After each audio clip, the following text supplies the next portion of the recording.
Thanks, Greg. All right. Almost had everything perfect, too. What's up with oil? Does the market look ahead? What is up with oil? Does the market look ahead into Q4 and see $50 oil? Q4, that's the wrong time. Summertime, you might get $50 oil. Not in Q4. Oh, damn it, I was so alert before this, and now I'm like fading. All right, let's see. What do I want to talk about? All right, first things first. Let's go through the post. We talked about a lot of important things today. All right. So yesterday we put out that, oh, well, that's not today. That's yesterday.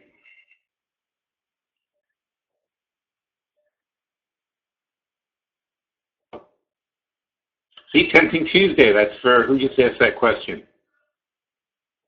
Bernie, right? It was for Bernie. Here you go, Bernie. So it's Tempting Tuesdays for you. So I'm saying cash, and more cash. But you can go right ahead and buy because, hey, I mean, look, this is where we were last time. And frankly, last time we had at least a freaking run-up that made sense. Now, this is not, look at okay. Okay, let's be serious, okay?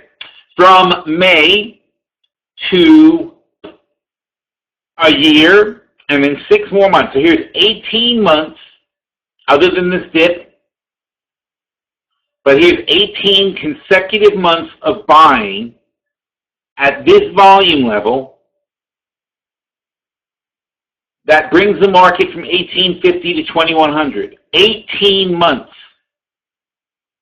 This much volume. 18 months worth of these sticks. Okay? Now, then we had a big sell-off. And we went down twice, but realistically, when we bottomed down here, it took a year of these sticks, bringing us back down to this 1850 level, right? So basically, let's say it was all even, for an example. If it was all even, although the volume is more going down than it was going up, but let's I see this huge stick is so big it goes into that. But let's say it was even. So you have 18 months up. And then how long down? You have 6 months down. Okay? So now, again, and you're making assumptions here on the very bullish side, I'm making assumptions because realistically there's a lot more volume going down, and that means everybody who bought here got out. Everyone who bought got out. All this is erased. That's the reality of it. But let's say this is plus 18, minus, and then minus for 6 months. Wait. Sorry, let's minus to 6 months, so that's plus 12 still. So at least, in the very least, even if you give that the complete benefit of the doubt, so you got plus 18, minus 6, you would say, I need at least 6 months just to get the bullish volume back to support this. Just to get to this level of support, you need 6 months of volume at this kind of level. What do we have instead? We have 3 months of much lower volume. So there is no freaking way that this has even the same strength as this did. Okay, it's physics. I know it doesn't seem like it, but there's a volume of money that goes in. And there's a volume of money that goes out. And price has nothing to do with the volume of money. Price is a trick of the indexes. All right? Because 10 stocks can have a lot of money in them, and the other 900 stocks can have no money in them, and the entire index would look like it's fine. But it's not fine at all. All right, and that is what goes on in these fake rallies. Is they pump up all the stocks that have the biggest effect on the market to make things look good, so that you'll buy all their dogs while they're selling them to you. And that's how money sneaks out. That's what they call the smart money. So the smart money sneaks out of the market long before you understand that the market is in bad shape. But this, to me, is just. Tell me if I'm not explaining it well, because maybe I'm not. But you have to understand, if you imagine the volume that comes in, over the course of 18 months, all that volume disappeared in 6 months, basically, because this wasn't all positive. Some of this was negative volume. So, you know, and in fact, look, you can see negative volume. Negative volume is red. So if you actually look at it, there really isn't very much positive volume at all. There's more negative volume. All during this time, money was still coming out of the market net. You add up these sticks, you add up the red sticks and add up the black sticks, and you'll see more money flowing out than flowing in. Then you have a big black block here, goes up, block, I said block. Big black block, and the market goes shooting up, comes back down, big red block, and now, boom, little black block, boom, and we're waiting for the red block. You think this time is different. We're going to have another big black block, and we're going to go flying higher because what? And also don't forget that the people to create a candle here, this stick is 15% more expensive than this stick. Same size stick, this one costs 15% more because you're spending 15% more to keep that level. So even though the volume is the same, the money required is 15% more than 2 years ago. Where's that money coming from?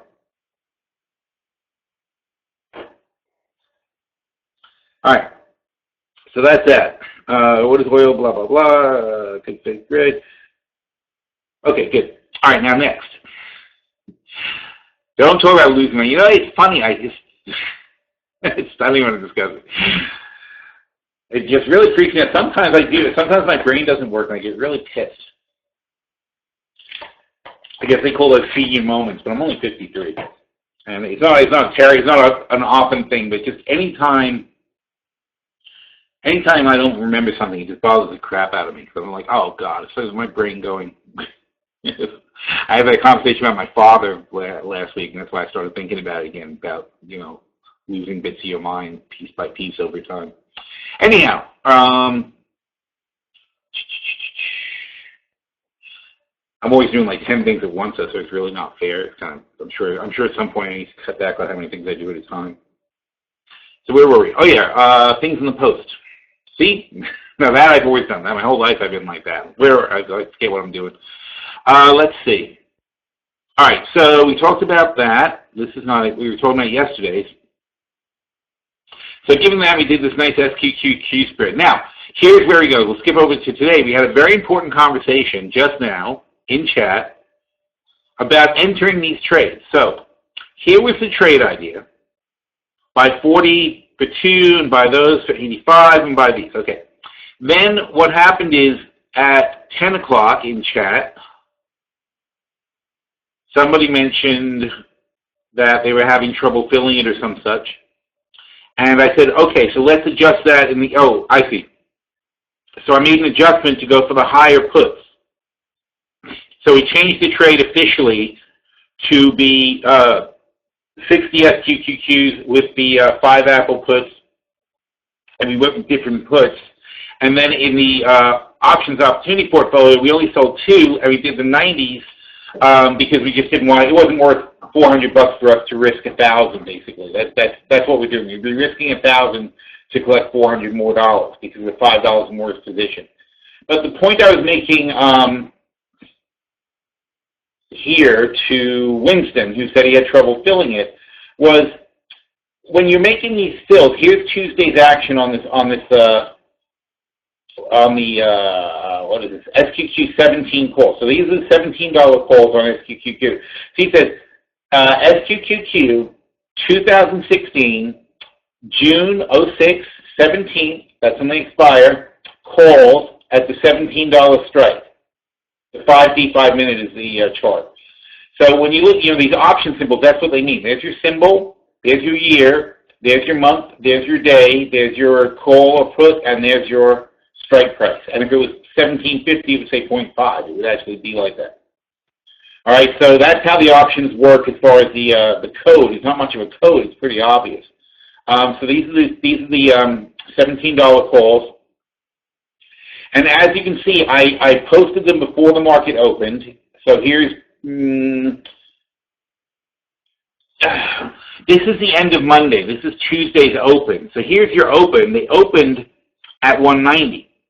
At 10 o'clock, these things were at 190. In fact, even when I was saying it, I didn't realize that. I was thinking Tuesday started here, but it didn't. Tuesday starts here.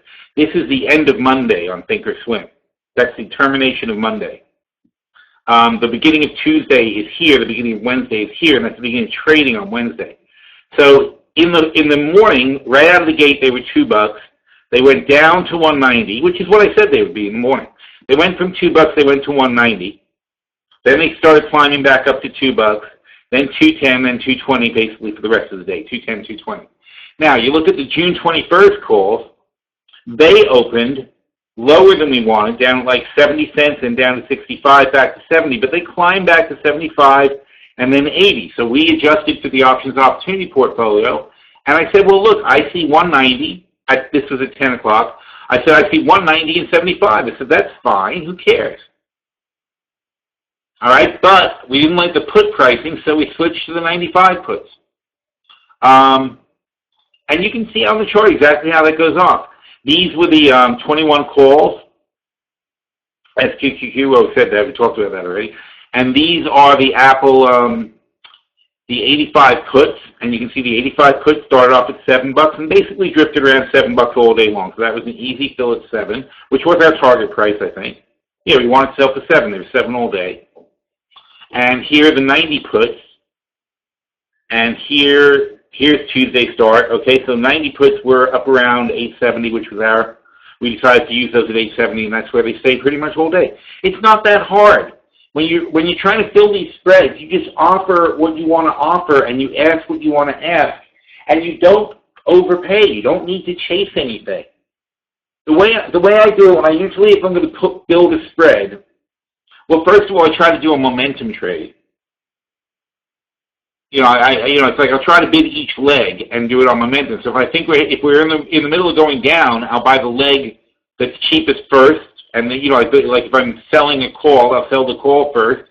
Then I'll try to buy the call that I'm buying as we're going down. That's how it works. You got to understand the momentum of the options that you're using.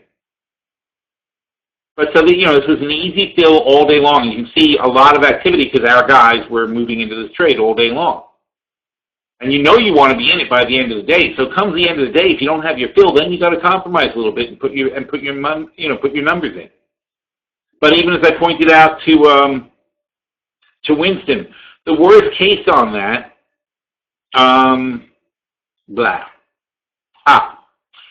So it netted 1,900 instead of 1,100 we hoped for, even if you took these crappy fills. So it would be $800 worse off on a $16,000 spread. That's only 5% of the spread. So plus or minus 5% is not a reason not to fill your spread.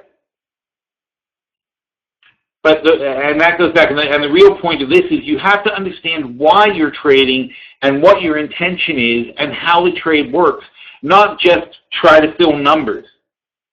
Because if all you're doing is looking for numbers and trying to match numbers and trying to get exactly what you see, you'll never fill anything because these things move around a lot. I mean, I posted this at 8:30, and by 10 o'clock, we had to move to different numbers to fill our positions. So we adjusted it. All right, but you should be able to do these adjustments. I didn't make a complicated adjustment. I made a very quick adjustment to get it filled. That's all. Oh, that's Twitter. That's a different story. What day is it? Oh, I'm on Wednesday. That's what. All right, so that's key to filling. What else are we talking about today? The other important thing. Somebody was saying about Apple. Wait, wasn't it a question about Apple?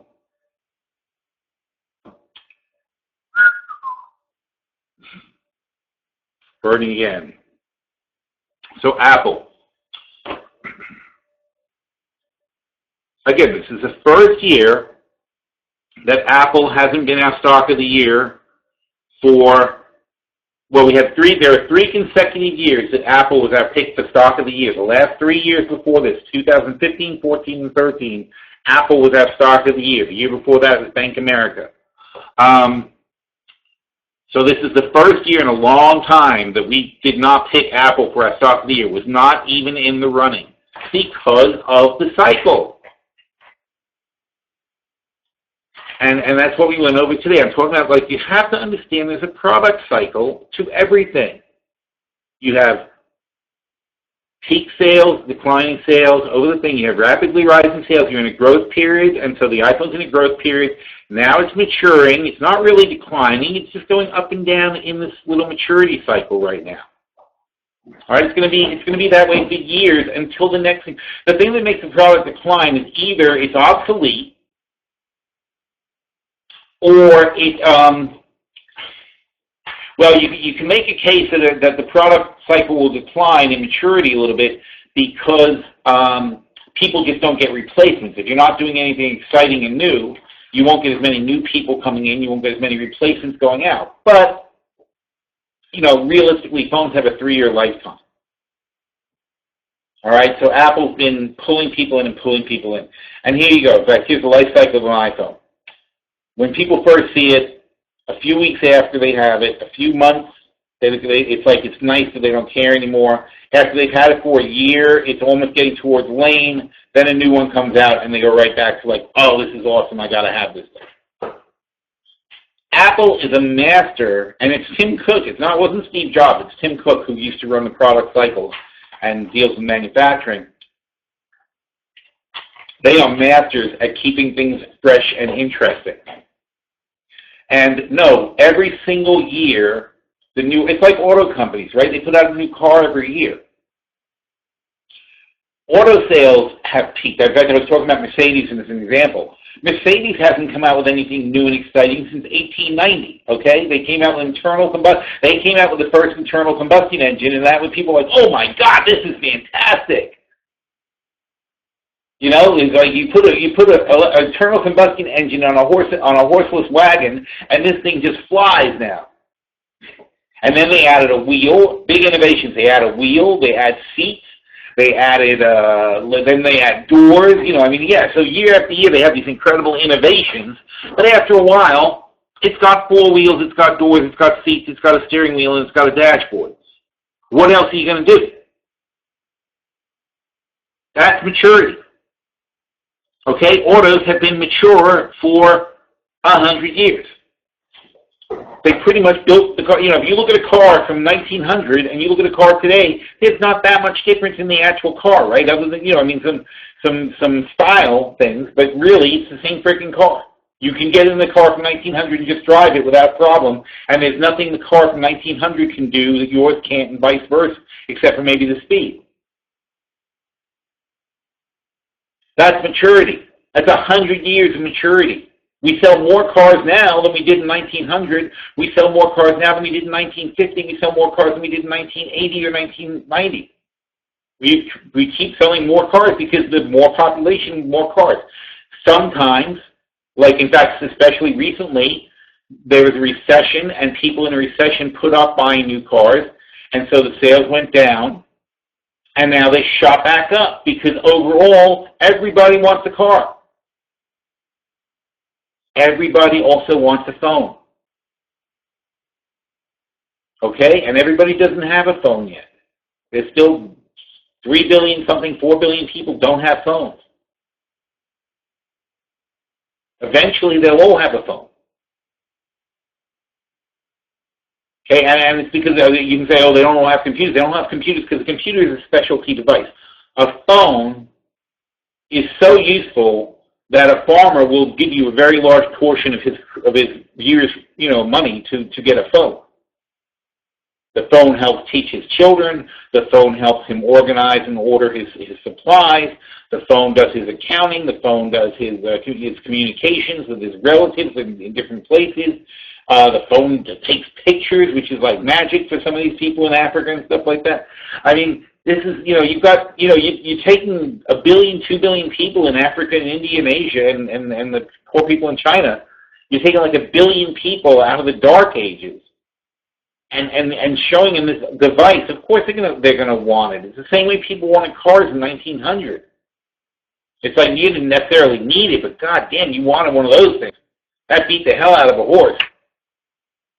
So, so there are product cycles, and these things last for decades. So, usually these things are like years long. Everybody's like, every quarter, Apple has to do better than last quarter. That's not even frickin' possible. So here's the iPhone cycles. We have the iPhone beginning here. Here are the sales, up and up and up and up, and now they're kind of flatlining. Although actually this is wrong because the 6 actually did much better than they thought. And the 6, see, this is why they have bad comps now. Because the 6, which came out last year, did amazingly. Oh, I don't know if you can see it, but this is 2014, 2015. So the 6 came out, this chart is from here in 2014. The 6 did way better than they thought. And now we're into the mature cycle of the 6. The 6S is not a new phone. The 6 was a new phone because it was bigger, and everybody jumped all over the thing. So the 6 was a brand new product that hadn't been done before, and people bought it and bought it and bought it, and it went crazy like the iPhone 5, which was also a fairly radically new product. The 6 is not radical. I mean, the thing they just throwed out now is not radically exciting, so you're getting a little bump the way you had one with 5. Oh, and here's a good thing. 2013, 2014. So basically, the iPhone 5S and 5C is like the 6S that we have now, right? And this was mid-2013. So let's take a look at Apple. This is a great idea. I didn't even think of that. Let's see if we can go back to Apple in 2013. And let's see what happened to them at the time. 5 years. Here you go, look. See what happened? Same part of the cycle. Apple went from 100, well, split adjusted, but from 160, they lost 40% of their value as the product cycle of the 5, where everybody freaked out and bought the 5, went down here.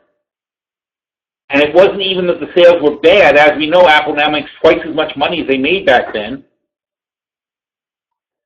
But the point being that they dropped 40% on the perception that the iPhone was over. It was the same bullshit. See, you talk about memory. I mean, this is the kind of stuff I do. This is the kind of stuff that my memory does save. Because I talk about this. I can go back to my post in the middle of 2013 when people were saying, oh my God, we got to dump out of Apple, it's a piece of crap, it's over, no one, this iPhone thing is finished, nobody cares anymore, blah, blah, blah. That was 50% ago. Or 100% ago. It went up 100% since then. So now, it went from 60 to 120, overshot the mark, I think. Went from 60 to 120. Let me see if I can find 120. 121, 119.50, close enough. All right. So there's your 120 line. So Apple went from the bottom, pulled back $60, went from 100 to 60, which is a 40% retrace, which is a strong retrace. Then it goes up to 120, makes a double, overshoots by a bit, that's fine. Now it's pulling back. So a 20% pullback from 120 takes you to 100. A 40% pullback will take you to 80. So Apple could go back to 80. Right there. Oh, perfect. Okay. So Apple could go down to 80 from here before it gets to 160. And that's perfectly normal product cycles. It's perfectly normal manufacturing product cycles. And this is what people don't understand about Apple. They are a manufacturer, even though they don't actually make anything, but they're a manufacturer. They have a product. People want their product. It goes out the door, just like any car maker. They sell millions and millions and millions and millions all the time, every day, and nobody stops wanting them, and they're not losing market share. There's just an expansion and contraction in the overall cycle where sometimes Motorola will be on top and sometimes they'll be on top and sometimes this guy, Samsung, comes out with a phone. Whoever's got the hottest phone is going to get a bit more market share for a little while, but then it goes the other way again. It's just a constant swing. So, it depends what kind of investor you are in Apple. But I'm not investing in Apple because I think Apple's going to 160 or 150. I'm investing in Apple because I think 120 in 2 years is in no way, here we are here, Here's 1 year. Here's 2 years. All right? So based on this chart here, we could easily see 160 in 2 years. But I'm not even looking for that. I'm just saying, and now we'll get to the trade, I am just saying in the end that I'm not buying Apple. Here you go, see? I'm very consistent. I'm not buying Apple because I think it will go from 100 to 150. I'm buying Apple because I think it's a solid 120 in 2018. And here's the trade. 2018, 90, 120 spread. I'm only betting it goes to 120. I can buy this $30 spread for $10.85. I can then sell the 85 puts against it for $8.50. So I net into the thing. So I net into the spread for $3.35, and that spread, $90 spread, is $8 in the money now. So if Apple, if it closed at this price today, $98 today, I would make a profit of $5 per contract. I'd make a profit of 150%. If it fucking flatlines, excuse me, if it flatlines, I'm sorry, it's really important stuff. I got to get this straight. If it's flatlines for 2 years, if it's dead flat for 2 years, you will make 150% at $98. That's exciting. This is why I go bang on the table. This is exciting stuff. You rarely get an opportunity to buy a solid. No, to even call them a blue chip is an understatement. I mean, there's not a word, but it's the blue chip company right now. They're better than GE. They're better than IBM. They don't have one product people want. They have a lot of products people want. And not only that, but every new thing they even think about doing, people want it. Apple says we might make a car. Everybody's like, oh my God, I can't wait for the car. Who gets that? Okay, if Apple starts making, they made watches. Their sales on the watches are incredible. 6 million watches they sold. They're the biggest watch seller in the world with 6 million watches. And people act like in a quarter. I'm sorry, 6 million in a quarter. Okay? And people act like, it makes no sense. It's like, what do you expect them to do? So I'm saying that if I have $1 million portfolio, why would I not commit to buying $170,000 worth of Apple, which is 2,000 shares, so I sell 20 puts, take 20 of these spreads, and it makes doesn't make 60,000. It makes $52,300 profit if it gets to 120. And my worst case is owning Apple at $85. And that would be a market cap of $440 billion for a company that has $250 billion in cash sitting in the bank. Okay, so the net value you're paying for, and they're making $10 billion a quarter, not a year. If they're making $10 billion a year, it would be a good price. They're making $10 billion a quarter, and this is a bad quarter that everybody's complaining about. And they're adding another $10 billion to their $250 billion pile of cash. And not only that, but they just said that they're going to authorize returning $250 billion to the investors over 2 years. So what does that mean? They have $250 billion now.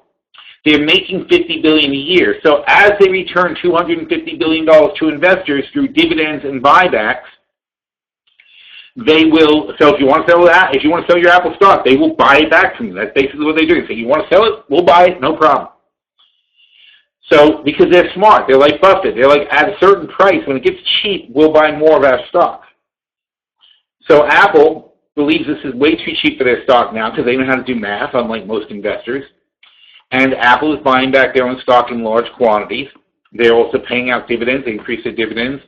But still, their dividends bullshit, so it doesn't matter. It's not like it's 2.5% or something like that. So Apple is doing all this, and they're putting the money. So in other words, you're buying the stock, and they're basically going to return $250 billion out of $440 billion that you're offering to pay. They're returning $250 billion. So your net in is $190 billion on a company that makes $50 billion a year. So the PE essentially is 4 that you're buying into this company for. And I don't understand how I have to spend any time at all explaining to people why they should buy this stock.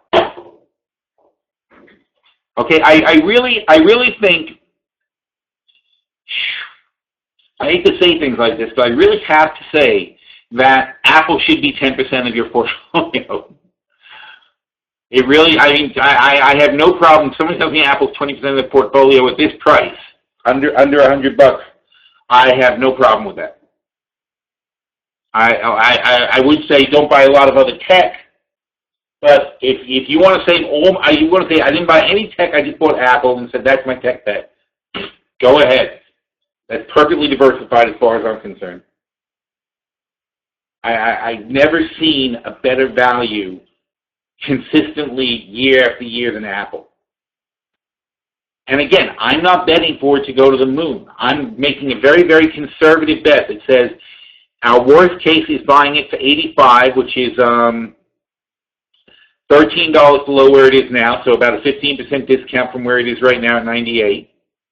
That's our worst case. And our best case is we make $50-something thousand bucks, $52,000. And that's what I'm doing with my $170,000 block, which again is $85,000 of ordinary margin, which is and $30,000 of portfolio margin. So, you know, if you're in portfolio margin, it's a nice efficient trade. You're going to make 150% of your margin back in 18 months, not even 2 years. In 18 months, you're going to make 150% of your margin back in or 20 months, let's say. And even if you have regular margin, though, you're making 50 out of 80. That's 20%.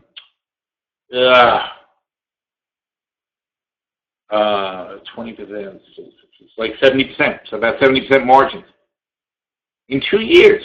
And but it's not about making 70%, because you make 70% all the time. It's about making 70% on a big chunk of your portfolio that you're not going to lose sleep over. That's what's great about this trade. It's Apple. It's not freaking Tesla. It's not Netflix. It's not some stupid thing. It's not Amazon who make no money on their sales. It's freaking Apple with the 35% profit margins. It's one of the greatest tech companies. It's not one of the greatest. It's the greatest tech company of all time. And the only way you can bet against them is because you say that they can't possibly make any new devices, and they'll never catch the public's imagination again, and everything they make is going to turn to dust from this point forward. There's no evidence that that's happening. There's no possible scenarios you can draw to make it happen. But you have to construct something like that to be able to say this is not a good buy. That there's dire, horrible things going on that you can't see in the financials, because they sure aren't in the financials. All right, moving on. So bottom line, I like Apple. That's my speech on Apple, which I do every quarter. Girls, if you're labeling, you're labeling this. Girls, when you label this, say Phil's quarterly speech on why you should buy Apple. That's what this segment should be called. That way I can refer back to it next quarter instead of making it again. Let's see. Oh, that's a good idea. I should give the girls titles. Girls, I'm going to do that from now on. If I say something, I should give you a title so that we can actually, when we do the review, we can have good references.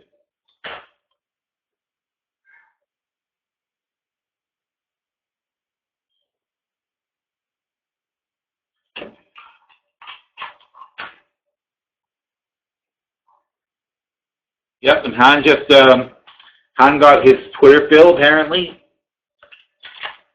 He's still jumping the gun, though. It's very different than SQQ. SQQ is an event, and we want it to be filled before anything happened, right? Twitter, you got 2 years.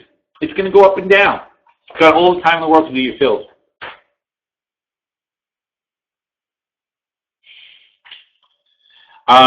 What's the best way to buy Apple in an IRA non-margin account?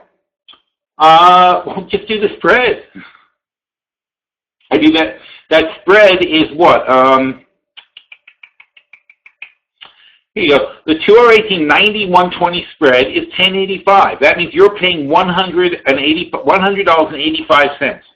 And Apple is currently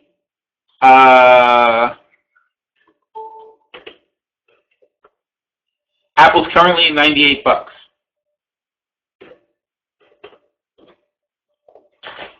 All right, so you're paying. I forgot already.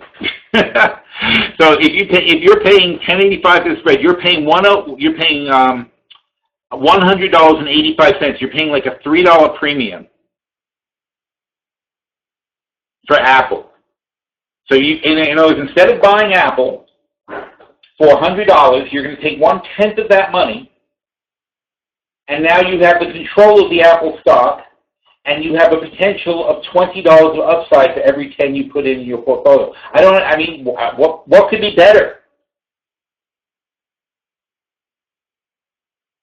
It's a perfect spread. It really is. It's like it could not possibly be a better spread for you. You're only risking $10.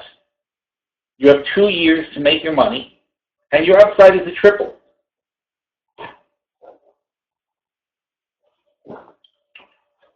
So anytime you're in an IRA and you don't want to sell puts, that's the way to go. But by the way, if you're in an IRA, you could always sell your puts in a margin account. Okay, so what happens in your taxable margin account?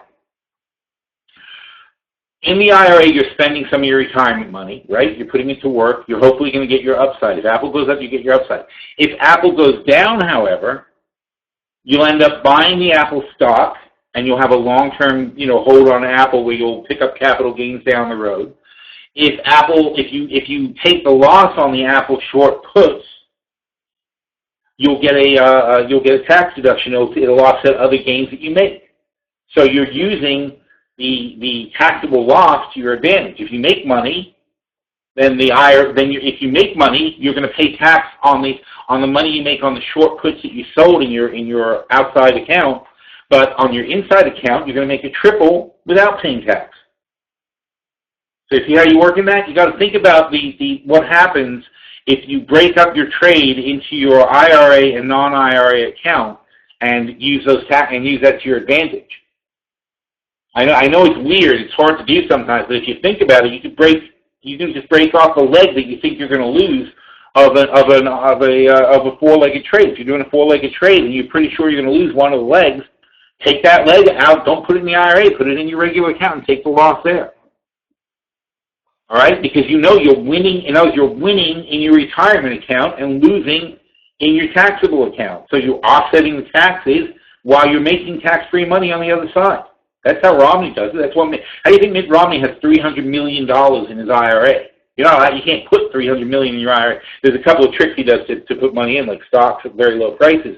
But that's pretty much what he's doing. He's taking the stuff that he knows is going to win big, putting it in the IRA, and taking his offsetting portions and putting it in and taking losses. So he ends up declaring no profits in his regular tax account, while all the profits end up in the IRA account.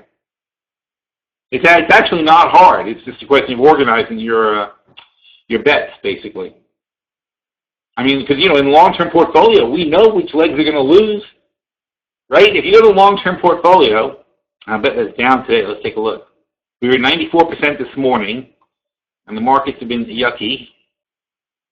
Oh, isn't the Fed coming up soon? Boy, you guys don't tell me anything. Yeah. Can't believe we said that. All right, 15 minutes. Got to take that seriously. All right. So, 91. So you lost about 2% in the long-term portfolio. So we know, see these spreads? What are we going to lose money on? Even if we're right, we're going to lose money on our short calls, right? So let's take a look. Who lost money? What's that? Oh, that's the Apple 100 call. Where are we losing money? Here's a short put. Here's a short put. Here's a short call, loses money. That's a long call. Damn it, not the example. Here's a short call, loses money though. But realistically, we could take all these short calls. Here's short calls, loses money. They're not really losing money. It's part of the bull call spread, right? We expect to lose money. We're supposed to lose money on the short calls because we make money on the long calls. So we're going to make $450, but we're going to lose money on the $550 call. So what if I put the $550 call in my taxable account and took the rest of the spread and put it in my IRA? Then I would have a $10,000 loss on my tax account, and I'd have a $16,000, $18,000 gain, $19,000 gain in the IRA. Get it? And here again, The short puts, well, here's the short puts losing money. Here's IBM. Where else is an example like this? Here's iRobot, the short calls lose money. Here's LL, the short calls lose money. So you see, if I could actually construct these trades every time short calls lose money. If these trades do what they're supposed to do, the short calls are going to lose money. That's what they're supposed to do. And if I know that, though, I can offset all of my taxable gains with my losses from the winning positions I put in the IRA. See? Very interesting, huh? Now, of course, that assumes that you have gains that are worth offsetting in your taxable account, and that also it assumes that you don't need the money and you'd rather have it accumulate in the IRA. This is rich people's problems, right? So if you have enough money where you're just playing with it, and this is why, so, you know, I consult people on this kind of stuff, but it's really for people who have lots and lots of money, where you're not, this isn't money you're living on. It's money that you want to put in a far-off retirement account, which is tax-free. And that's the purpose. So in other words, you want to transfer as much money as possible into the tax-free protected account. And this is a brilliant strategy for doing it. I mean, you can shove millions of dollars into these IRAs by doing this kind of stuff. If you have millions of dollars, of course, not if you don't. It's also a way you can transfer money to foreign countries. But it's the same concept, really. I mean, you can, you know, it's if you ever want to move a lot of money. Because the same thing, you lose money in one account, you make money in the other account. That's all. Very simple. Okay, that's effectively transferring the money. All right, let's see who's talking about stuff.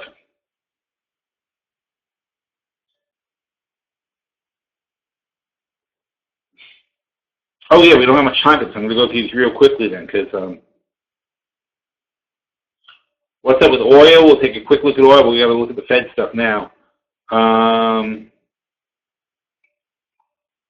Twitter, and the IRA. Okay, great. I'm all caught up. Fantastic. So how are things looking? Things are perking up a little bit into the Fed. We have 12 minutes to go until they say that they're not doing anything. Don't forget, this is only an announcement from the FOMC, which is nothing because all they do is make like 5 word changes. All right, so we'll find out what those 5 word changes are and we'll see what happens. But I'm not expecting much. As to the big charts and all the charts, we have gold's 1250, silver 17, still strong. The Dow's hanging out at 18. The NASDAQ is still weak, down 1.3% today. Twitter is, not Twitter, geez. I am losing, I'm telling you. See, I was out late drinking last night. It's never a good thing. I had a meeting for $1 billion project last night. Let's see. So the Russell is at 1147. We shorted 1150 earlier, but took the money. Where's my active thingy? We made 1550 shorting the Russell when we went from 1150 down here. And we made $1,000, nice even 1,000, taking oil from 45 to 44. All right, so that was 2 trades we already did. It's too hairy right now to really make any kind of trade. What we want to do, though, is read these minutes and figure out if they're tradable. Does anything else look weird? The Nikkei is down here. That was a great trade last night. We shorted it and it went down to here, which is fantastic. Gold, silver, Apple, disaster, but coming. Look, see, they're coming back already off that 95 line. Now, with Apple, though, you got to think, is it just a bounce? Whoa. So they were at 105. They go to 95. That's a $10 drop. If they're a $10 drop, is a $2 week bounce to 97. And 99, which is right here, okay, that's a strong bounce. So what happens, they fail. First, here's 97. You see them failing the weak bounce? Here's a weak bounce, fail. Then they get back to the strong bounce line, fail the strong bounce. But that's okay. It's only a little fail. These are very small retraces. So it's very likely they're going to come back up. I'm not the only person who thinks this is idiotic. Boeing, crazy. Big gains on Boeing. Oil back near 45 where we like them short, but again, in the head of the Fed, it's kind of crazy to do anything like that. WYNN's hanging out at 90. They pull back a bit. Amazon. What happened? We were supposed to short Nobody reminded me again, right? We were supposed to short Amazon. We forgot. Tesla still won't go below 250. Unbelievable. Natural gas hanging out at 215. They had a nice gap up here. Look at that. Yeah, gap up this morning. You missed this. Oh, that's the contract rollover. Sorry. That's. Oh, in fact, you can see that. It's nice on Thinkorswim, right? They show you the contract rolls over to NGM. Here's TLT coming back down as usual. XLF trending along. The VIX a little bit anxious. And here's Apple again. Boy, I don't really need two apples, do I? Who's the other one? Twitter. Let's keep an eye on Twitter. Twitter, I sent out as a top trade alert today. And we like him at 15. It might go lower, but we do like him at 15. And our Twitter trade is the last. We'll talk about that right before the Fed then. Oh, hang on, though. I got to do FOMC meeting, whatever is. Here you go. So this will be announced shortly. What are we talking about? Top trade Twitter, right? Okay. So our top trades are up here. And here's Twitter. We sent that at 1029. It's just something from chat. You know, when we send out a top trade, everything goes to the premium and the basic members get everything first. That's definitely an on-fill stock world. So all the top trade is this. Okay, it's this section right here where we talk about Twitter. But in the top trade portfolio, or in the top trade section, we're basically saying, you know, I lay out my small case for Twitter where I just think, look, if you look at the amount they're being valued per user compared to what Facebook's being valued per user, which is like 6 times what Twitter's being valued for each user, it's just a question of monetizing the user base. That's all it is. A user is a user is a user. You can say let's say a Facebook user is twice as valuable as a Twitter user. Let's say they're 3 times more valuable than a Twitter user. They're not 6 times more valuable than a Twitter user. In fact, I would argue, as far as I can tell, most Twitter users are either teenagers or professionals. It's a weird mix. I use Twitter because I like those quick little feeds of news and information that I get on my Twitter feed. So I use it, celebrities, you know, and then there's a whole sort of like teenagers and celebrities, the whole people who follow at the MTV Awards, all that crowd.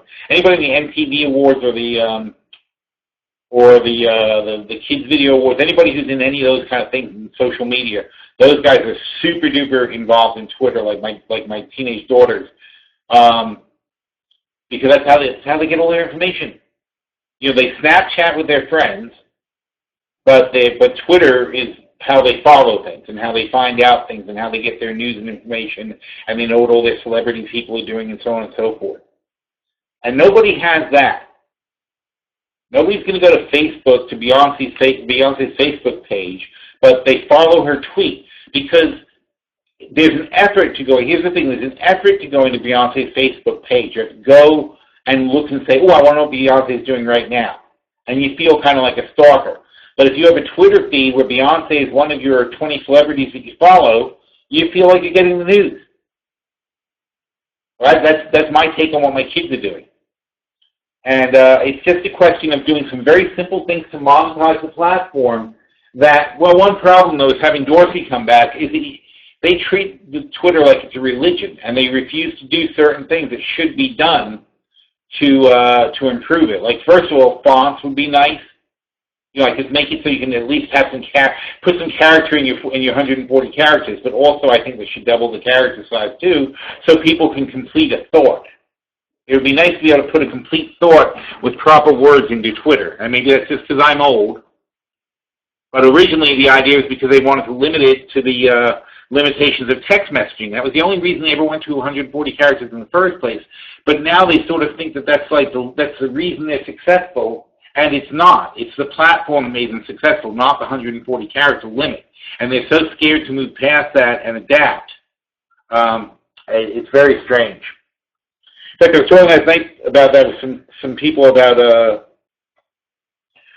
coding, because there are ways to make programs much more customer friendly by opening a lot of memory spaces. In other words, when I send you something, while you're reading it, I can sort of assume that you might want to know about this, and you might want to know about that, and you might, like if you're looking at Apple, I'll assume that you want to see their charts, and I'll assume that you want to see their financials.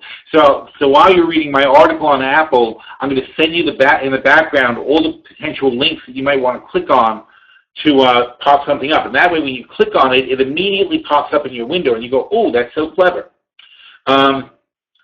I can do that on devices, and this is because we're designing a very complex trading system now.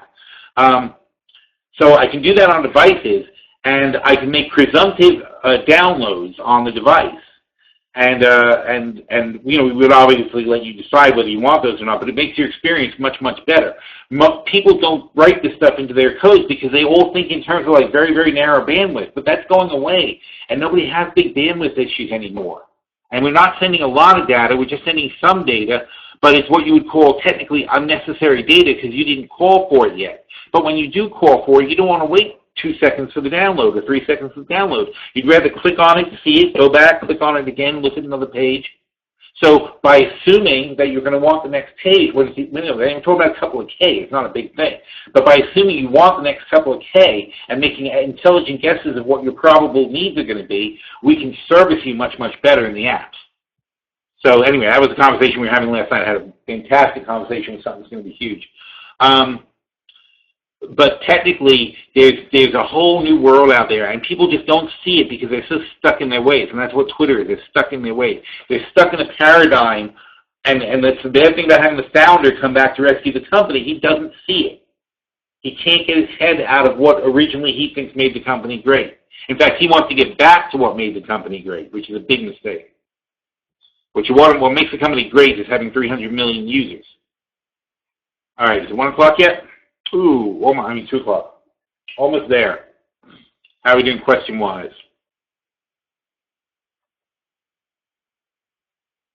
What's the best way to buy Apple IRA? No, we saw that. Amazon hasn't reported. Do we have time for it? I don't want to short them. I want to short them, but their margin prices, their option prices are terrible. It's all a ripoff. It's keeping me away from it basically. When they were up at 635, I was wanting to take a bite. But now that they're back to 600, that's 5%. I don't want to chase it. Do we keep that QQ call? Yeah, sure. Until things calm down. I mean, if the Fed makes everyone happy and the markets take off again, then we'll have to get rid of them. I still probably want to have some protection through earnings. What Fed action today would you expect to move oil? Why would the Fed's going to move oil if they are easy and the markets rocket? Then oil's going to go up with the market. If the markets don't go up, then oil won't go up. There's nothing. The Fed doesn't actually affect oil, other than your assumption that the economy is going to increase, and if the economy increases, then oil consumption increases. I would argue that if the economy increases, then people will buy more new cars, and if people buy more new cars, there'll be less demand for gasoline. So the reality doesn't match the expectation. But would I bet oil based on what the Fed's doing? No. I'll bet oil based on it hitting 45 and stopping and saying that's a good short. Because that is a good short. And it's a good short until it stops being a good short. Until it spends a day or two above 45, that 45 line is going to be a fantastic spot to take a short on. But it's also a good spot to go long on, because if it goes over 45, then you stop at 45. It's a good stopping line. All those $5 lines on oil are incredibly important lines. So when it gets to 50, I'm going to want to short it at 50. I think it'll get to 50 in the summer. When it gets to 50, I'll short it at 52, because it's a great line. Here we go, 2 o'clock. Yeah, wow, right on the button. Oh, wait, let me put on the TV.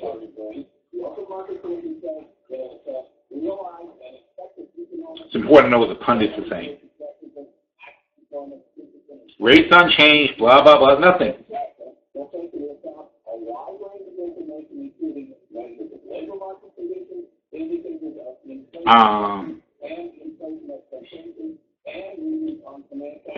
Consistent mandate. This is nothing. What are they reading their mandate? Give me a break. Against this backdrop. Oh my God, they say nothing.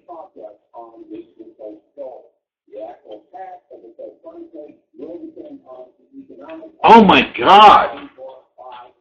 No, this is not good. Bad. They say nothing. I can't believe what they did. I can't believe what they said. I can't believe what they didn't say. They said nothing. So the dollar is going up. That's bad. Now the market's coming down. This is a good short on the S&P at the 2080 line at the moment. Russell's already passed. The Dow below 17.9 is a good short.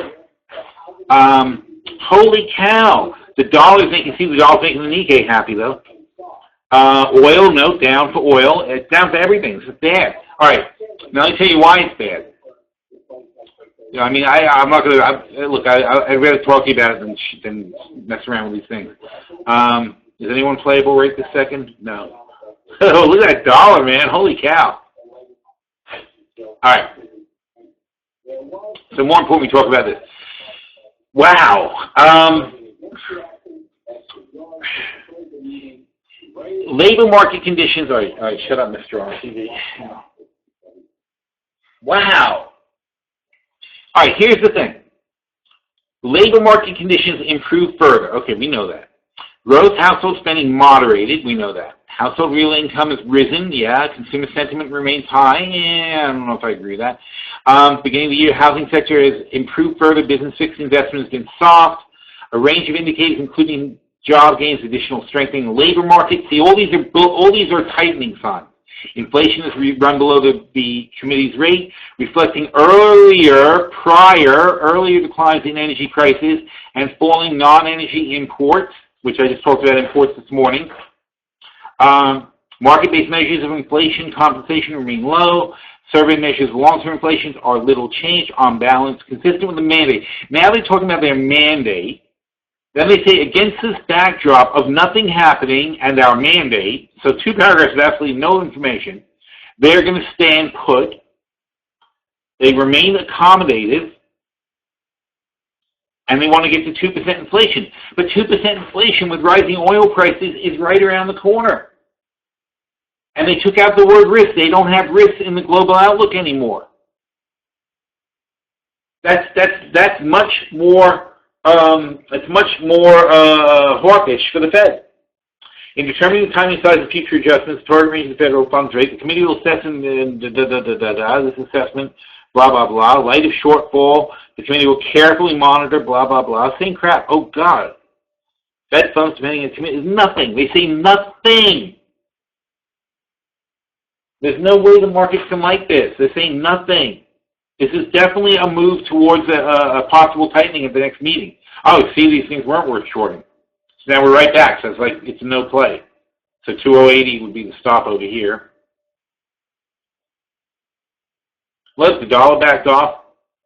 So on the whole, though, I'd say they're setting up for a tightening. Either not the next meeting. What's the meeting schedule?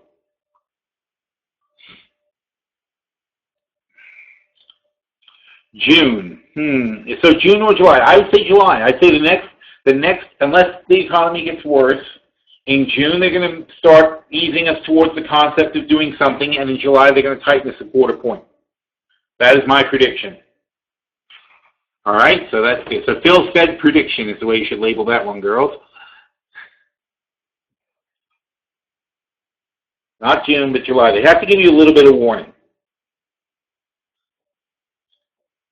What's the relationship between the dollar and the stock market? Well, the stocks are priced in dollars, so if the dollar goes up, the stock market goes down a bit, and if the dollar goes down, the stock market goes up. That's a pretty direct relationship. In the short term, it only works like, in the intradays. It's not a direct relationship otherwise. Although, I'm sorry, it is a direct relationship. Over the long haul, you can actually look at the dollar in the market and see, here. Let's say GSPC. And we'll compare that to UUP, which is the dollar index. All right, so if you look at different time periods, over a year, see, over a short time, it's almost a direct relationship, right? If you look at 5 days, check that out. The shorter your time frame, the tighter. Look at this. I mean, you're move by move. When you're into a one-day thing, it's move by move, right? When you're inside a day, they really move almost exactly opposite each other. But when you go out further, 6 months, now there's not much of a correlation, right? It's not a good correlation. When you go out to 5 years, though, then you go, so in the midterm, in the 1 month to 6 month to a year range, it's a tough correlation. But when you get out to the 5-year range, once again, you'll see a very strong correlation. So when you're looking at these at monthlies, you have a pretty good correlation between the dollar and the market. Inverse, of course. Because the market is priced in dollars. Logically, you would think a strong market would mean a strong dollar, but that's not how it works. And it certainly is the same as the Nikkei, actually. The thing about the Nikkei only cares whether the yen is weak or not. That's all they care about because they're an export-based economy.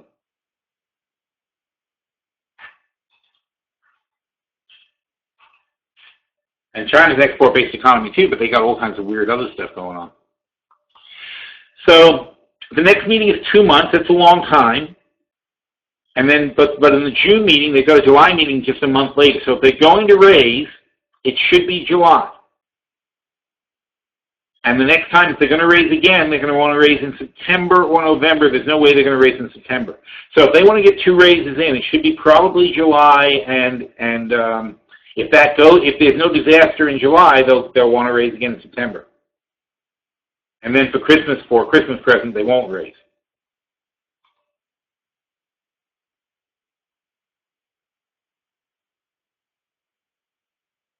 So what is pushing the market up right now? Who knows? It's probably just computers that they're trying to push the market up. I mean, certainly on a knee-jerk short, I certainly still want to short oil at 45. So let's see if we can catch that one. I want to short the Russell at 1150. These are just, all they're doing is moving back to the highs of the day. There's nothing exciting about this. So 2085, I would short the S&P here. All right, well, all right, we'll take that one. No, oh, you bastard, come on. All right, well, if I'm going to ask, I'll ask for 2085 then. Oh, wait, sorry, wrong one. Oh, that's right. Here we go. All right, let me start up. Now, don't forget the NYMEX closes in 20 minutes. They could be messing around with it now. Oh, I got my fill. This way, you always just ask for what you want. Don't. Yeah, 2085 on the button. You know, there's no reason to chase things and capitulate. You wait until it gets to the price you want, or you don't play. If I don't get a good deal, I won't play. End of story. I mean, I bet you guys are like that at the supermarket, or you're like that at other places. You know when something is a certain price, it's good to buy. When it's not good to buy. And you'll buy it another time. That's how you should be with stocks. They're not going anywhere. They're going to trade tomorrow, too. So let's see here. Let's offer 95. There you go. See, even though it wasn't at 95, I offered 95 and it got taken. Now, that's a bad sign, though. It means we're probably moving up. So my next buy, I want to buy at 45.05. Holy cow. Unless we get there this fast. And that'll average, all right, so I'll do that. And then I'll average 45. Now I have 2 average at 45, which is what I was trying to do and wasn't able to. So now it goes back to 45, and I can sell one. And now I've got the one at 45 that I wanted. See? So I started at 44.95. It was going the way I didn't want it to. It went to 45.05, so I bought another one. I averaged 45. Then I sold one at 45, and like that, I'm up $60.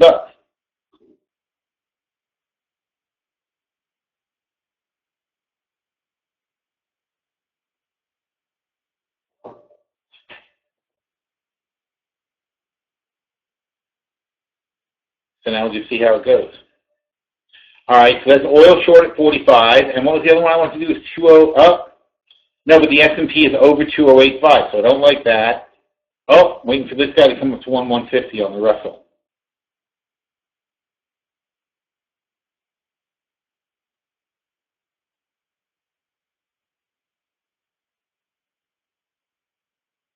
So I was hoping for a sell-off into the 9-minute close. And we're also hoping that people... Ow! Man, damn it. It dropped real fast.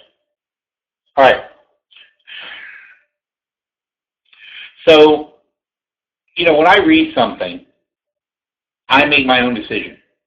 I'm not looking to see what a pundit says or what they're saying on TV or whatever. I make a decision on whether I think something's bullish or bearish. I think that was a bearish report. Therefore, I'm going to play it or look to play it bearishly. So those are the opportunities I'm looking for now, is ways to put a bearish bet on the market. What's happening now is people are sitting around tables discussing whether or not that was bullish or bearish, what the Fed just did. In some ways it's bearish because they don't have another meeting until July.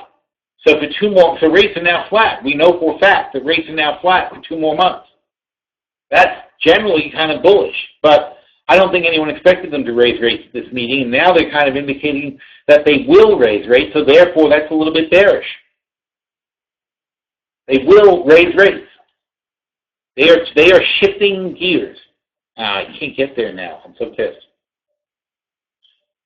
So the Fed is shifting gears. And if they're shifting gears, and this is the thing, people react very stupidly to the initial announcements, and then somebody who's an analyst like I am will sit down with Lloyd Blankfein or whoever at these companies, and we'll talk about what it really means. And so what I got to say to him is, I say, look, what this really means is that probably not July, but probably September, they're going to start raising rates again. And then so Lloyd Blankfein, who's got $1 trillion of assets under management, has to say, I guess it's going to take us a while to unload these REITs, so we better start lightening up a little bit now. I think we got to look at some of these banking stocks and unload some of these things now.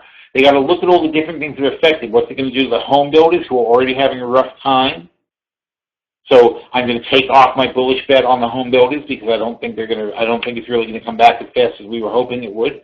Those are the decisions that you make in a conference meeting after a Fed announcement when you're talking to the analysts and the guys who have the actual money to pump around. So that takes time. That's not the gut reaction. That's why you see the very often wrong reaction to the initial Fed meet, to these minutes, and people, why did it all of a sudden reverse? It reverses because the people who really have money come out of meetings with a different agenda than the people who just knee-jerk react to whatever the announcement said. The knee-jerk of the announcement is the Fed didn't raise rates.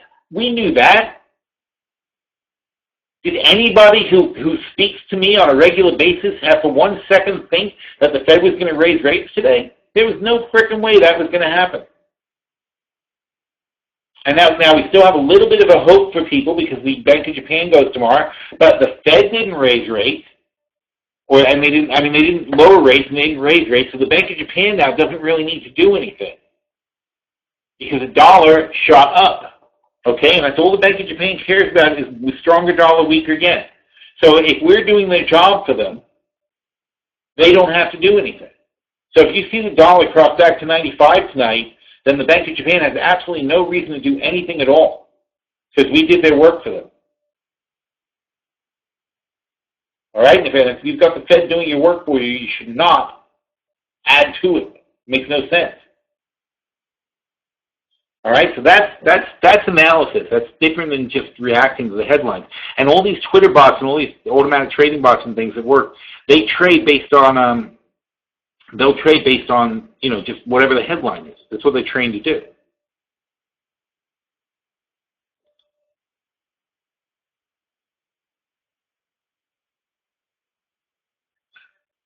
So why is the dollar rallying? The dollar's rallying because if you look at the Fed, dollar traders are probably smarter than market traders and the futures traders because the Fed is on a path to tighten.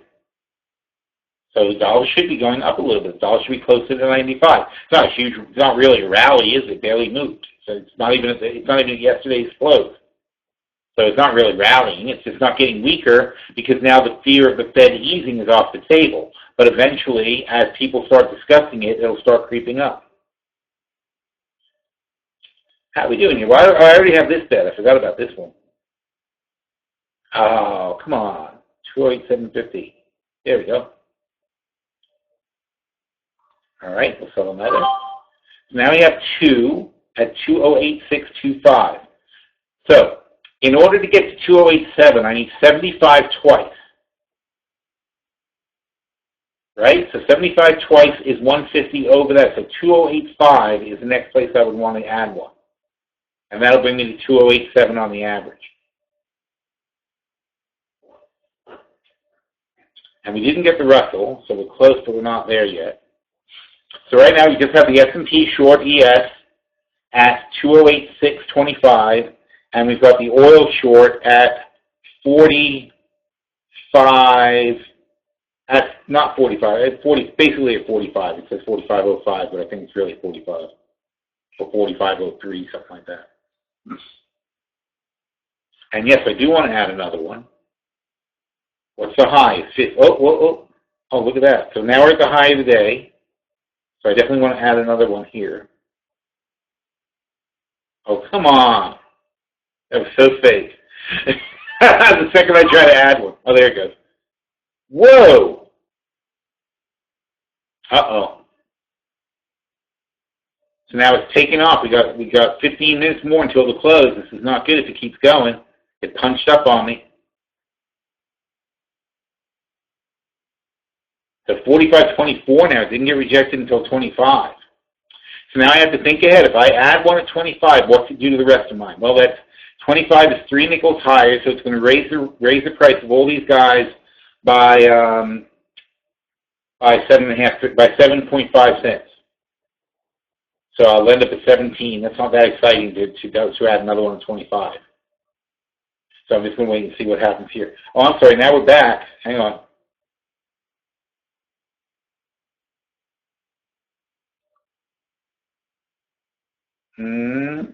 All right. Since it's not behaving well.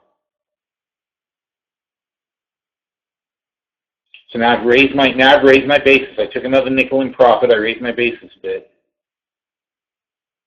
And now I feel more comfortable. So now if it shoots up again, I definitely will buy. I'm sorry, sell short.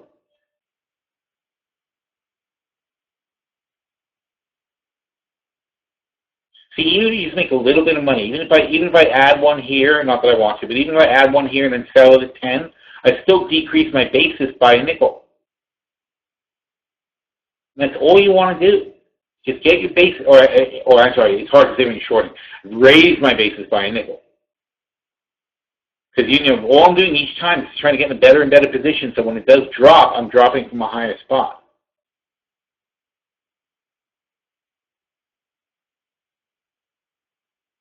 $45.20. So 24, I definitely want to add one if we hit it again.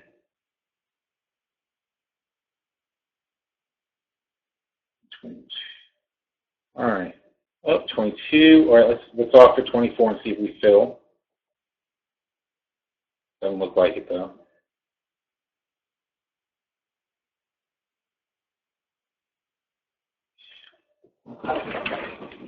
All right, hang on. Let me catch up on some. Oh, there it goes. All right, so, whoa. I hope I'm right about this. Here's 1150 there, so we're going to hit that short. All right, so that's 3 is plenty. I don't want to track too many things. And where did I say I wanted to get on here? 850, right? Add another one at 850. 2087.08. So we are above 2087. That's where I want it to be. So now don't forget, when it gets back to 2087, I want to lighten up again.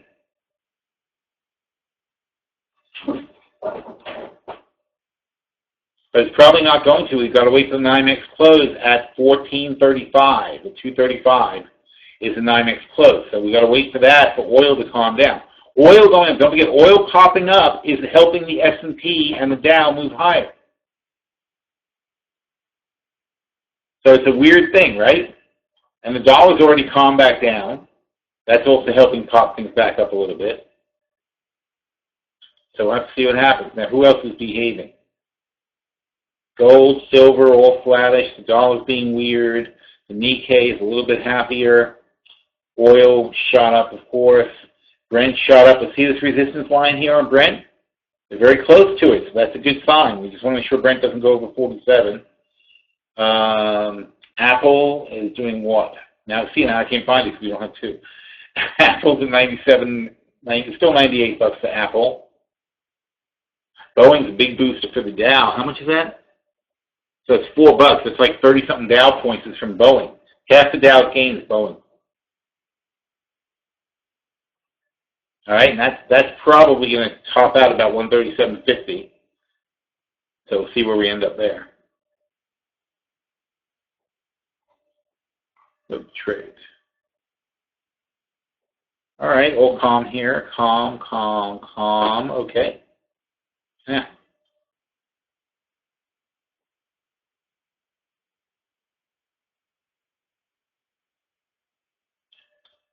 Really? This is only because I want to. I don't want to. I'm too bored shorting one. It's not worth it. Oh, here we go. 2090. All right, let's hit it. I filled this one.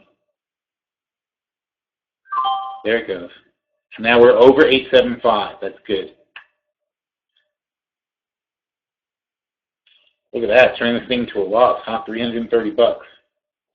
I have two. Certainly going to add one here at 35. Now my average is 25, 45, 25.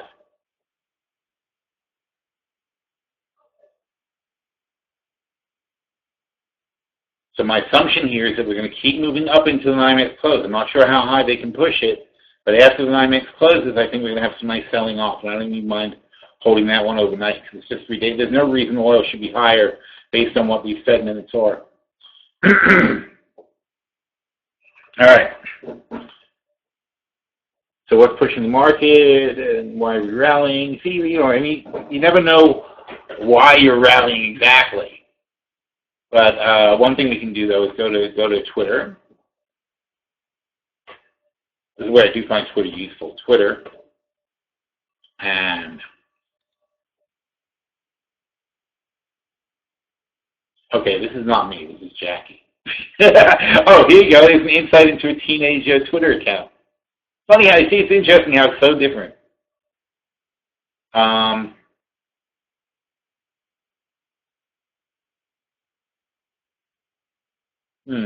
This can't, well, these all like, see, they're all YouTube-y people and things like that she's friends with and follows. This is her old account. This isn't even her current account. This is her old when she was a kid. Anyway, nonetheless, though, she does want to know what the Fed is doing. She can put in FOMC here. Although maybe I should put the Fed. Here's the text of the decision. Fed holds rate steady. Statement. Here you go. That's what I want to see. See how great Twitter is? Like in seconds, you get the pieces you want. Can we make this bigger?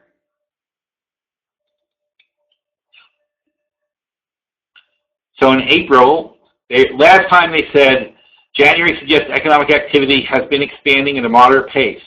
Labor market conditions for the growth in economic activity appears to have slowed. Global economic and financial development, despite the global economic and financial development of recent months. Growth in household spending is moderated. Household spending has been increasing at a moderate rate.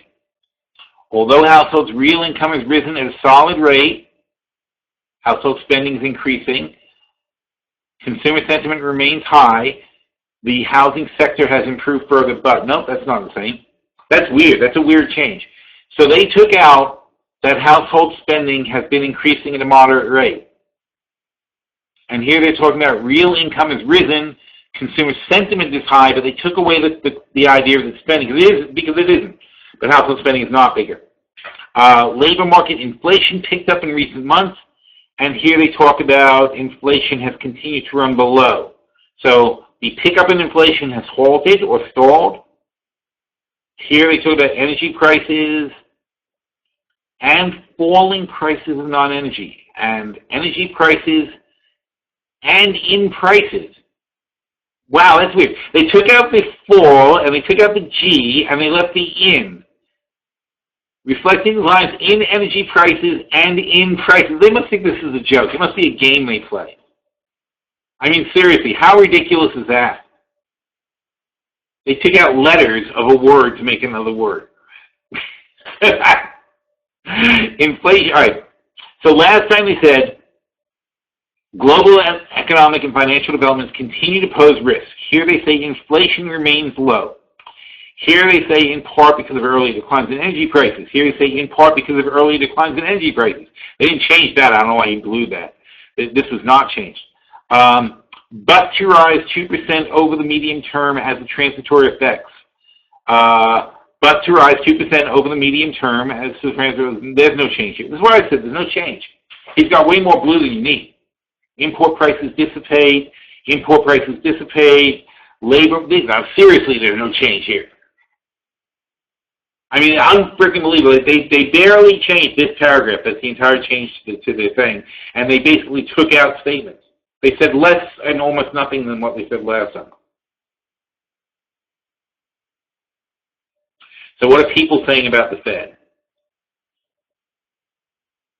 Goldilocks again on patient FOMC. Fed removed the sentence that financial developments pose risks. So they think that's bullish as far as the global economy. Fed struggling to forge a consensus. Fed keeps rates on steady. Okay, let's go for the times. I usually know what I'm talking about. These sour notes were tempered. The Fed noted household income addition. Recent statement also suggested the Fed concerns about global weakness have diminished. April statement said the Fed continues to monitor. The statement said inflation picked up. George, blah, blah, blah. Okay. Nothing. I mean, really nothing. Nobody knows what's going on. Everybody has a slight opinion. Yep, Fed stands pat, no hurry. There you go. That's a good one, Bernie. So the Fed stands pat, signals no hurry to raise rates in the coming weeks. So basically, yeah, that's what they're doing. I don't consider it dovish, though, because we already knew that. Which is why I like the shorts. Oh, my God, look at oil. It's killing me. Got to go to 4. Oh, no, come on. That's no fair. Oh, and it's filled anyway. That's weird. All right, so at 45.45. Oh, man, look at this thing. They're really spiking that one up.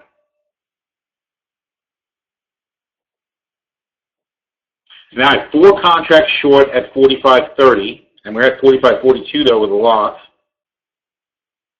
But now if I get my sell-off, we're going to be in really good shape. I want to cut back to 2 though. If we get back to 45.30. Oh wow, look at that. Isn't that funny? Oh, so close.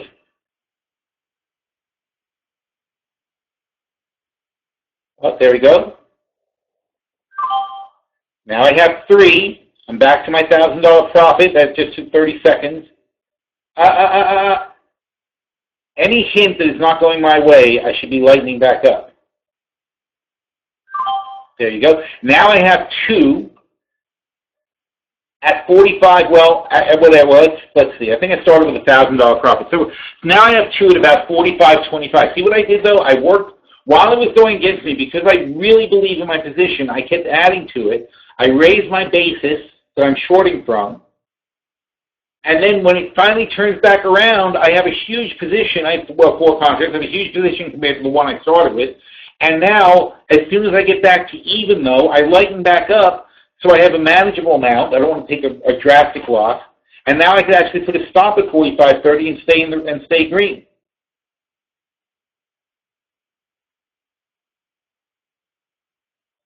And so now I'm profitable. I just want to keep tight stops on this trade. So I'm going to follow it down and see what happens.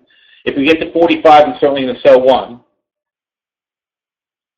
And now if we get over 45.25, I should sell 1 too, because I don't want to take a loss. The bad thing about doing this on a live thing is people can be listening to me saying that and saying, okay, is that where you're going to stop out? Let's make you stop out.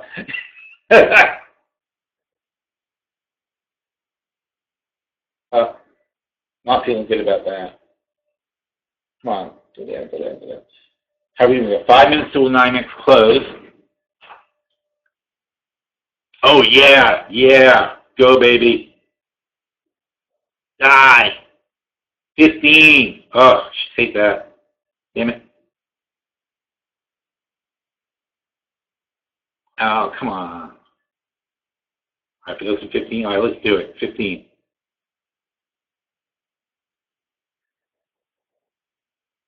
Got to lock that in. It's too much profit. I still have one short though. If I do that, up 20. Nope, went the other way. All right.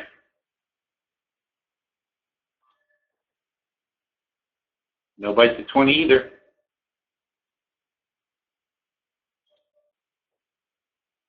Oops.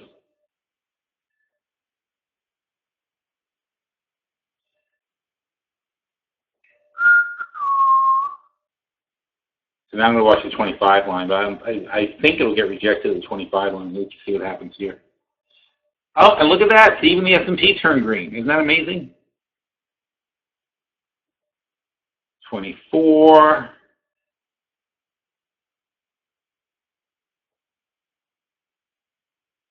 Four minutes until the NYMEX close. 3 minutes until the NYMEX close.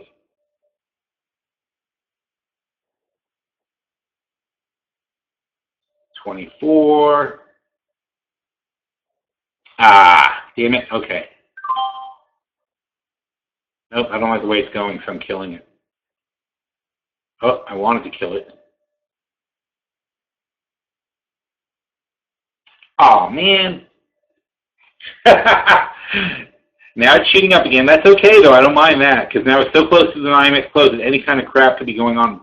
They could be trying to print a good print right now, you know, for the close of the NYMEX. So I actually would like to add another one now.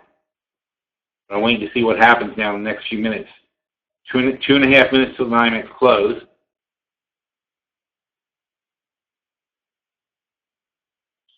So the Russell is doing very nicely. $500 profit on this thing.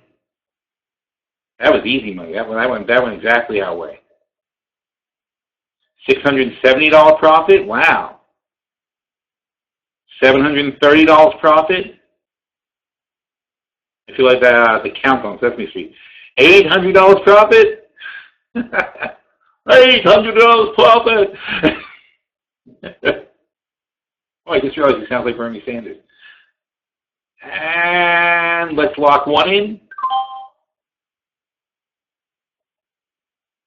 At 750-ish. And let's lock them both in. And if I'm getting out of that, I should be getting out of the S&P. No, not there. There. What the hell just happened? He's gone. Russell's gone. It was $800 we just made on those two contracts. He's gone at 85.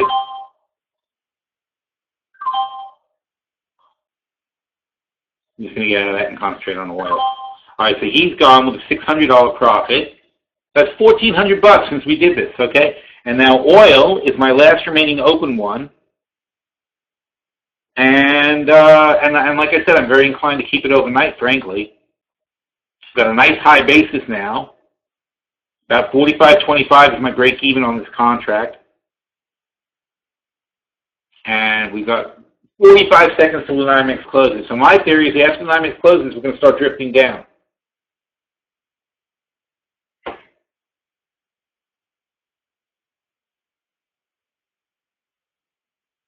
I don't want another one at 45.25. I'm being greedy now. I really would like to, because now that I did see it pop to 45.60, I want to get I want to get at least a dime. I want to be at least at 35 before I add one.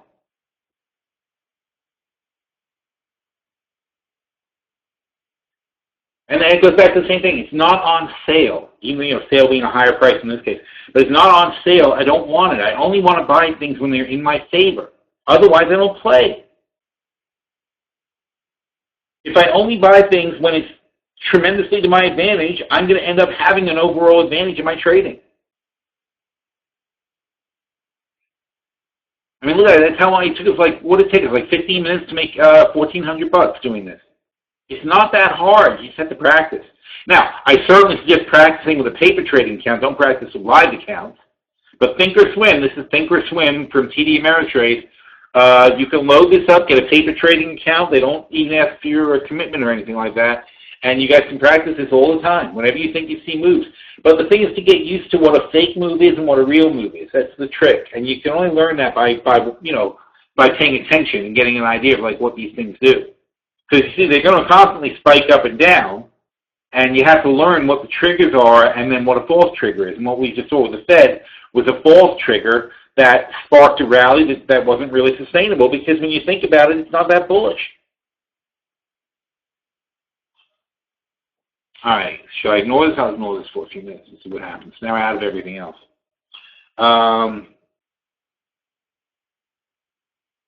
Nobody has any questions, though. Adding another CO short here. Okay, Rob, me and you, right, Glenn? Although I only have one now. So, okay, the NYMEX is closed. Now we're into the after-hours trading. I think we're going to see 45 now. If we see 45, that's another $250. And I'll be happy with that. I don't need to go overnight. If we're at 45, why should I risk anything overnight? I can go to sleep, and we have a 14 plus 5. We have like a $1,900 profit in a half hour. So honestly, I don't know. I'm just not that greedy. All right, so anyways, that's my plan. If we go over 25, we're going to wind down the seminar now. But if we go over 25, I'm inclined to get out of the position, because it's, again, I wanted to add when the NYMEX was open, because my assumption is they were pumping us up into the NYMEX close, right? So that didn't happen. So now, if we're bouncing off 45, I'm going to stop at the 45 line, and if we're not bouncing at the 45, I'm going to use the 45 line as a stop on the way back up, and then I'm going to probably drop my stop like about every 15 cents it moves, I'm going to drop my stop about 10 cents. So in other words, if it goes down to 44.85, I'll make my stop 44.95. I'm sorry, 45.90, and then if it drops to 70, 44.70, I'll drop my stop to 44.80. So my stop widens by a nickel every 15 cents. And the reason to do that is because the further down it goes, the more bounce it's likely to have, but that still wouldn't make it bullish. Like, see how this is piling on? I really would like to get us up over $2,000 if I can. It's always nice to make $2,000 for a webinar.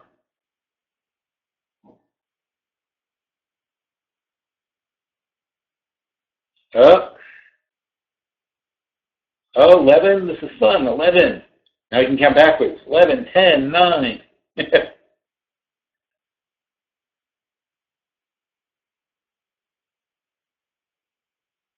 So the S&P ended up doing a little bit better than where we got out, but I didn't feel like having, like, you know, you have to realize if you're being distracted because you have 3 trades open at once like we just did, you sometimes better off just, just working the one that you think is going to do the best. Ooh, ooh, ooh. Oh, it's greedy. Could have taken it. Nope. Okay, I sold it there. Oh, come on. That's not fair. All right. So, $1,200. That's not so bad. So that's actually, we started, I think we had 1,000 when we started this. We had 1,000 here and 1,500 here. So that's 800 more, 200 more is 1,000, and 587, $1,587 we made in that short amount of time. All right, so that's girls. That's a good title. Phil makes $1,587.50 in 30 minutes, or whatever it works out to from when we started doing these trades. So that should be the title of this segment. All right, I feel like I've done my job for the day. Make everybody richer is exactly what we try to do. Second chance at Twitter, they failed defending 50, now at 1490. Wow, depending, you are watching the, what are you watching, the 1 minute chart? It's a 2-year trade, relax. Alright, well, alright, thanks a lot guys, this was fun, but I definitely have to knock it off at this point, and we will pick it up again next week, or right away in member chat. I gotta get back there, I was behind when I left. Alright, have a good day everybody.